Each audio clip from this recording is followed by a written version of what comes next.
சோலைவனம் அப்படின்ற ஒரு காட்டை சுத்தி ஒரு சின்ன அழகான கிராமம் ஒண்ணு இருந்துச்சு. அந்த கிராமத்துல முத்து அப்படின்ற ஒரு குறும்புக்கார பையன் இருந்தான். அவனோட நண்பர்கள் எல்லாம் ஜாலியா ஒரு பக்கம் விளையாடிட்டு இருந்தாலும் முத்து மட்டும் தினமும் ஏதாவது வித்தியாசமா பண்ணணும் அப்படின்னு நினைச்சிட்டு இருப்பான். அப்படி ஒரு நாள் இந்த காட்டுக்குள்ள என்னதான் இருக்கு அப்படின்னு தெரிஞ்சுக்க ஆசைப்பட்ட முத்து நேரா காட்டை பார்த்து நடக்க ஆரம்பிச்சான். ஒரு கட்டத்துல ரொம்ப தூரம் போன முத்து திரும்பி வீட்டுக்கு வர வழி தெரியாம ஒரு இடத்துல நின்னுக்கிட்டு இருந்தான். ஐயையோ, மாட்டிக்கிட்டேனே! இந்த காடெல்லாம் வெறும் பறவைகள் சத்தமா கேட்டுட்டு இருக்கு. ஒரு ஆள் நடமாட்டம் கூட இல்ல. இந்த காட்டுக்குள்ள மனுஷங்களே இல்லையா? இப்ப நான் எப்படி வீட்டுக்கு போறது? எங்க அம்மா என்ன தேடுவாங்களே? திரும்பி வீட்டுக்கு போவதற்கான வழி தெரியாம இந்த நடுக்காட்டுல மாட்டிட்டு நிக்கிறேனே அப்படின்னு காட்டுக்குள்ள நின்னு முழிச்சிட்டு இருந்தான் முத்து. ஏய் மனிதா, இங்க என்ன பண்ணிக்கிட்டு இருக்க? யார் நீ? இங்க எப்படி வந்த நீ? அப்படின்னு ஒரு சத்தம் மட்டும் காட்டுக்குள்ள இருந்து வந்துச்சு. இங்க சத்தத்தை கொஞ்சம் கூட எதிர்பார்க்காத முத்து, அடக்கடவுளே, யார் இங்க பேசுறது அப்படின்னு சுத்திய முத்தியும் பயந்துகிட்டே திரும்பி திரும்பி பாத்துட்டு இருந்தான் முத்து. கண்ணுக்கு எட்டின தூரம் வர யாரும் இல்ல அப்படின்னு தெரிஞ்ச பின்னாடி ஒருவேளை பேயா இருக்குமோ, இல்ல இங்க இருக்கக்கூடிய மரங்கள் பேசுதோ அப்படின்னு இன்னும் அதிகமா பயப்பட ஆரம்பிச்சான். அந்த நேரத்துல மரத்து மேல இருந்து தொப்புன்னு ஒரு குட்டி குரங்கு ஒண்ணு கீழே குதிச்சது. இங்க பேயும் இல்ல பிசாசு இல்ல, உன் கூட பேசுனது நான் தான். யார் நீ? இந்த காட்டுக்குள்ள எப்படி வந்த? என்ன குரங்கு பேசுது? ஏ மனிதா, என் பேரு குரங்கு இல்ல, மொட்டு, புரியுதா? அதே போல மனுஷங்க மட்டும்தான் பேசணுமா என்ன? ஏன் மிருகங்கள் எல்லாம் பேசக்கூடாதா? அதே போல என்னுடைய பேரும் மனிதா இல்ல, முத்து. உனக்கும் புரியுதா? சரி சரி, புரியுது புரியுது. அது சரி முத்து, நீ எப்படி இந்த காட்டுக்குள்ள வந்த? நான் இந்த காட்டுக்குள்ள அப்படி என்னதான் இருக்கு அப்படின்னு தெரிஞ்சுக்கிறதுக்காக உள்ள வந்தேன். அப்படியே ரொம்ப தூரம் வந்துட்டேன் போல. இப்ப வீட்டுக்கு போறதுக்கு எனக்கு வழி தெரியாம இந்த காட்டுக்குள்ளேயே மாட்டிக்கிட்டு நின்னுட்டு இருக்கேன். ஐயையோ, உன் கதையை கேட்டா எனக்கே ரொம்ப பாவமா இருக்கு. ஆனா முத்து, நீ ரொம்ப தூரம் வந்துட்ட போல. ஏன்னா இங்கிருந்து எந்த பக்கம் பார்த்தாலும் வெறும் காடாதான் தெரியும். எனக்கு விவரம் தெரிஞ்சு நான் காட்ட தவிர வேற எதையுமே பார்த்ததே இல்ல. அப்படி இருக்கும்போது உன் வீடு எங்க இருக்கு அப்படின்னு எப்படி கண்டுபிடிக்கிறது? முட்டு, இப்ப என்ன பண்றது? எனக்கு ரொம்ப பயமா இருக்கே. முதல்ல பயப்படாத முத்து, உன் கூட நான் இருக்கேன். அதனால இன்னையில இருந்து நீ உன் வீட்டை கண்டுபிடிக்கிற வரைக்கும் உன் கூடவே தான் நான் இருப்பேன், புரிஞ்சுதா? முட்டு சொன்னதை கேட்ட முத்து ரொம்ப சந்தோஷப்பட்டான். அன்னையிலிருந்து குரங்கு மொட்டுவும் முத்துவும் நெருங்கிய நண்பர்களாக மாறினாங்க.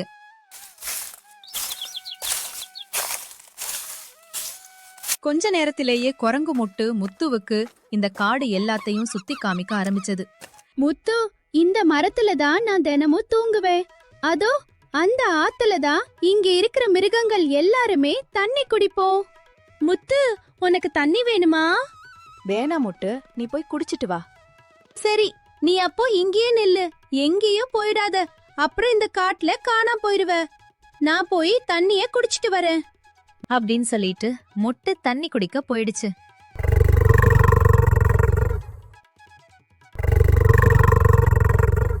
ஐயோ, என்ன சத்தம் இது? உரு உருன்னு கேக்குது. என்னவா இருக்கும்? யாரு என் காட்டுல சுத்துருவு அப்படின்னு ஒரு குரல் கேட்கவும் முத்துவும் திரும்பி பார்த்தான். அங்க பார்த்தா பயங்கரமா ஒரு புலி ஒண்ணு அவனுக்கு முன்னாடி வந்து நின்னுச்சு. ஐயோ அம்மா, புலி புலி புலி, என்ன காப்பாத்துங்க அப்படின்னு தலை தெறிக்க பயந்து ஓடினான் முத்து. ரொம்ப தூரம் ஓடுன முத்து புலிகிட்ட இருந்து தப்பிச்சதா நினைச்சான். ஆனா புலி அவனுக்கு முன்னாடியே அங்க வந்து நின்னுட்டு இருந்தது. உடனே அவனுக்கு முன்னாடி இருந்த புலி திரும்பவும் பயங்கரமா உருமிச்சு. அந்த சத்தத்தை கேட்ட முத்து பயந்து போய் கீழேயே விழுந்துட்டான். உடனே பதறி போய் அங்க வந்த மொட்டு புலிய பார்த்து இப்படி சொல்லுச்சு. ஐயோ காட்டுராஜா, இவனை ஒன்னும் பண்ணிராதீங்க. இவ அவங்க ஊர்ல இருந்து தொலைஞ்சு போய் நம்ம காட்டுக்குள்ள வந்து மாட்டிக்கிட்டான். இவ இந்த காட்டுக்கு புதுசு. இவ ஒரு மனுஷன். அதே போல நீங்க சாப்பிடக்கூடிய சாப்பாடு இல்ல இவன். என்ன, இவன் ஒரு மனிதனா? ஆமா ராஜா, நான் ஒரு மனிதன். அதுவும் ரொம்ப நல்ல மனிதன். என்ன தயவு செய்து சாப்பிடாதீங்க. பயப்படாத மனிதா, நான் உன்னை ஒன்னும் பண்ண மாட்டேன். அதே போல உன்னை சாப்பிடவும் மாட்டேன். நீ தைரியமா இரு. ஆனா எனக்கு யாரையாச்சும் பயமுறுத்துறதுன்னா ரொம்ப பிடிக்கும். இன்னொரு முறை நீங்க என் பக்கத்துல நின்னு கத்துனீங்கன்னா என் இதயமே கலண்டு கீழே விழுந்துரும். உங்களை பார்த்தாலே எனக்கு பயமா இருக்குது காட்டு ராஜா. பயப்படாத மனிதா, நான் தான் சொல்லிட்டேனே உன்னை ஒன்றும் பண்ண மாட்டேன்னு. அப்புறம் ஏன் பயப்படுற? அதே போல நீ இந்த காட்டுல இருக்கிற வரையும் தைரியமா வாழலாம். ஏன்னா நான் தான் இந்த காட்டுக்கே ராஜா. என்னைய மீறி யாரும் உன் மேல கை வைத்து விட முடியாது, புரியுதா? அப்படின்னு சொல்லி அந்த இடத்தை விட்டு கிளம்பிச்சு காட்டுராஜா. மொட்டு திரும்பவும் முத்துவ கூட்டிக்கிட்டு காட்டை சுத்தி காமிக்க போனுச்சு. இப்படியே சில நாட்கள் போகுது. கொஞ்ச நாளிலேயே முத்துவுக்கு அந்த காடு பழக்கப்பட்ட காடா மாறுச்சு. அதனால அந்த காட்டுல எப்படி வாழ்றது அப்படின்னு முத்து நல்லாவே கத்துக்கிட்டான். மொட்டு, எனக்கு ரொம்ப பசிக்குது.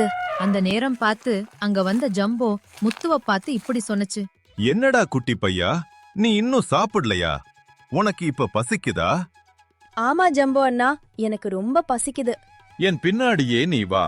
நல்ல நல்ல பழங்கள் இருக்கக்கூடிய மரத்தை காட்டுறேன். உனக்கு வேணுன்ற பழத்தை நீ பறித்து சாப்பிடு. அப்போ அங்க வந்த லட்டு முத்துவ பார்த்து இப்படி சொல்லுச்சு. ஹாய் முத்து, என் பேர் லட்டு. நீதான் இந்த காட்டுக்கு புதுசா வந்த விருந்தாளியா? நான் 2 நாளா இந்த காட்டுலயே இல்ல, ஊருக்கு போயிட்டேன். இப்பதான் வரேன். நீ வந்திருக்க கூடிய விஷயத்தையும் இப்பதான் கேள்வியும் பட்டேன். அதான் உன்னை பார்த்துட்டு போலாம்னு இப்ப வந்தேன். வாவ், இந்த காட்டுல இருக்கக்கூடிய எல்லா மிருகங்களும் நல்லாவே பேசுதுன்னு பார்த்தா இந்த முயல்குட்டி கூட சூப்பரா பேசுதே. என் கண்ணை என்னாலேயே நம்ப முடியல. ஏ முத்து, எல்லா மிருகமும் பேசும்போது நான் மட்டும் பேசக்கூடாதா என்ன? நானும் மிருகம் தானே. அதே போல நானும் இந்த காட்டுல தானே வாழ்றேன். லட்டு, நீ கொஞ்ச நேரம் அமைதியாயிரு. நீ பேசுனா பேசிக்கிட்டே இருப்ப. முத்துவுக்கு பசிக்குதுன்னு சொன்னான். அதனால முதல்ல அவனை சாப்பிட வச்சுட்டு அதுக்கப்புறம் கூட்டிட்டு வரேன். நீ எவ்வளவு நேரம் வேணாலும் பேசிட்டு இரு, புரிஞ்சுதா? முத்து, நீ ஜம்போ அண்ணா கூட போய் பழங்கள் சாப்பிட்டு வந்த உடனே உனக்கு தண்ணி தாகம் எடுக்கும்ல.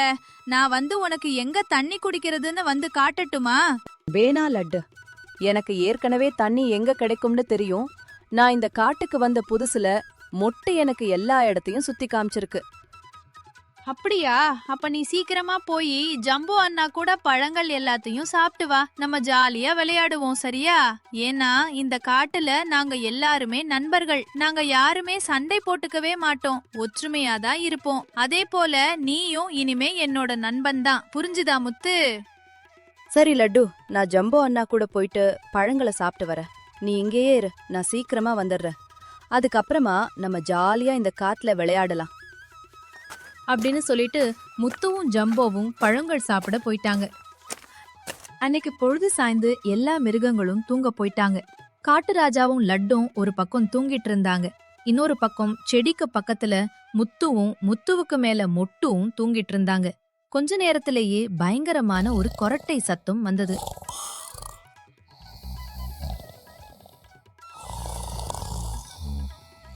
சத்தம் போடாம தூங்கு மொட்டு. நீ விடுற இந்த கொரட்டை சத்தத்துக்கு இந்த காடே பயங்கரமா குலுங்குது.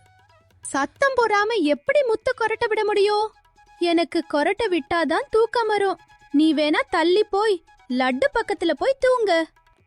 உடனே முத்துவும் எழுந்திருச்சு லட்டு பக்கத்துல போய் தூங்கலாம்னு போனான். அப்போ கீழே இருந்த வாழைப்பழத்தோல் வலுக்கி அம்மா அப்படின்னு கத்திக்கிட்டே பொத்துன கீழேயே விழுந்தான் முத்து. அவன் கத்தின சத்தத்தை கேட்டு எல்லா மிருகங்களும் எழுந்திருச்சு பயங்கரமா சிரிக்க ஆரம்பிச்சாங்க. இந்த மனிதர்கள் ரொம்பவே வேடிக்கையா இருப்பாங்க போலியே. இந்த முத்து தினமும் இப்படிதான் கீழே விழுவான் போலியே. ஆமா லட்டு, இனிமே இந்த முத்து தான் நம்ம காட்டோடைய காமெடி ஹீரோ. சிரிங்க சிரிங்க, எல்லாரும் நல்லா சிரிங்க. நான் மட்டும்தான் கீழே விழுறேனா என்ன? நீங்க எல்லாம் விழுகவே மாட்டீங்களா? நான் விழுந்ததுக்கு இதோ இந்த மொட்டு தான் காரணம். இந்த மொட்டு தான் வாழைப்பழத்தை சாப்பிட்டு தோலை என் காலுக்கு கீழே போட்டு வச்சிருக்கா. அத மிதிச்சுதா நான் இப்போ பொத்துன்னு கீழே விழுந்தேன். சும்மாவே நான் ஒன்னும் விழல, புரிஞ்சுதா? அப்படியே எல்லாரும் ஜாலியா சிரிச்சிட்டு தூங்கிட்டாங்க. அப்படியே அன்னைய நாளும் முடிஞ்சது. இப்படியே சில நாட்கள் போகுது. பல நாள் காட்டுல வாழ்ந்த முத்துவுக்கு திடீர்னு ஒரு நாள் அவனோட வீட்டு ஞாபகம் அவனுக்கு வந்துச்சு. ஜம்போ, எனக்கு எங்க அப்பா அம்மா ஞாபகம் வந்துருச்சு. நான் வீட்டுக்கு போகணும், எனக்கு உதவி பண்ணுங்களேன் அப்படின்னு ஜம்போவை பார்த்து கேட்டான் முத்து. கவலைப்படாத குட்டி பையா, நாங்க உனக்கு உதவி செய்றோம். அப்போ அங்க வந்த நட்சத்திரா அப்படின்ற கழுகு மேல பறந்து முத்துவோட ஊரை கண்டுபிடிச்சு கீழே வந்து எல்லாருக்கும் வழி காட்டுச்சு. உடனே காட்டுல வாழ்ந்த எல்லா மிருகங்களும் முத்து கூடவே போய் முத்துவ வழி அனுப்பிவிட்டாங்க. முத்து, நீ உன் வீட்டுக்கு போவதற்கான நேரம் வந்துருச்சு. இதோ இந்த வழியா நீ கொஞ்ச தூரம் போனா உன்னோட ஊர் வந்துரும். முத்து, எங்களை மறந்துடாத முத்து. கண்டிப்பா நான் உங்களை மறக்க மாட்டேன். ஏன்னா என் வாழ்க்கையிலேயே மறக்க முடியாத நண்பர்கள் நீங்க எல்லாரும். முத்து, நீ அடுத்த முறை இங்க வந்தா நான் உன்னை பயமுறுத்தவே மாட்டேன். நான் உன்னை பயமுறுத்துன அப்படின்றதுக்காக இந்த பக்கம் வராம இருந்துடாத முத்து. இப்படி காட்டுல நண்பர்களை கண்ட முத்து பாதுகாப்பாக வீட்டுக்கு திரும்பினான். அந்த காட்டு அனுபவம் அவன் வாழ்க்கையில மறக்க முடியாத நினைவாக இருந்தது. முத்துவும் அவங்கள பிரிஞ்சு வர மனசு இல்லாம கண் கலங்கிட்டே வீட்டுக்கு வந்தான் முத்து. செல்லங்களா, இந்த வீடியோ உங்களுக்கு பிடிச்சிருந்தா மறக்காம இந்த வீடியோவுக்கு லைக் பண்ணிட்டு கமெண்ட் பண்ணிட்டு மறக்காம நம்மளோட இந்த சேனலை சப்ஸ்கிரைப் பண்ணிருங்க. நன்றி. சிக்கு புக்கு ஸ்டோரீஸ்.